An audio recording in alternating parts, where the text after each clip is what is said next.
India ഉഭയകക്ഷി ചർച്ച പൂർത്തിയായതായി ഇന്ത്യ വൈസ് ചെയർമാൻ പി.കെ. കൃഷ്ണദാസും കൺവീനർ തുഷാർ വെള്ളാപ്പള്ളിയും. എല്ലാ ഘടകകക്ഷികളും ഉന്നയിച്ച ആവശ്യങ്ങൾ ബി.ജെ.പിയുടെ സംസ്ഥാന നേതൃത്വം കേന്ദ്ര നേതൃത്വത്തെ അറിയിക്കും. ലോക്സഭാ തെരഞ്ഞെടുപ്പിൽ ദേശീയ ജനാധിപത്യ സഖ്യം ഒറ്റക്കെട്ടായി പോരാടും. കേരളത്തിന്റെ രാഷ്ട്രീയ മണ്ണ് ഇന്ത്യക്ക് അനുകൂലമാണെന്നും പി.കെ. കൃഷ്ണദാസ് പറഞ്ഞു. ലീഗ് സ്ഥാനാർത്ഥിയെ തീരുമാനിക്കുന്നതിന് എ.കെ.ജി. സെന്ററാണെന്നും അദ്ദേഹം വിമർശിച്ചു.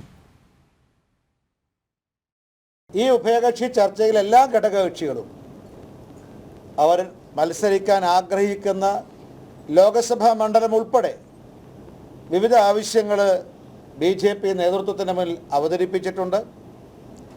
വിവിധ ഘടകകക്ഷികൾ അവതരിപ്പിച്ചിട്ടുള്ള എല്ലാ ആവശ്യങ്ങളും ബി.ജെ.പിയുടെ സംസ്ഥാന നേതൃത്വം കേന്ദ്ര നേതൃത്വത്തിൻ്റെ മുന്നിൽ അവതരിപ്പിക്കും. അതിനുശേഷം സീറ്റ് വിഭജനം പൂർത്തിയാകും. സ്വാഭാവികമായിട്ടും ബി.ജെ.പിയുടെ സ്ഥാനാർത്ഥി പട്ടിക അല്ലെങ്കിൽ സ്ഥാനാർത്ഥികളെ അതിനുശേഷമായിരിക്കും കേന്ദ്ര നേതൃത്വം പ്രഖ്യാപിക്കുന്നത്.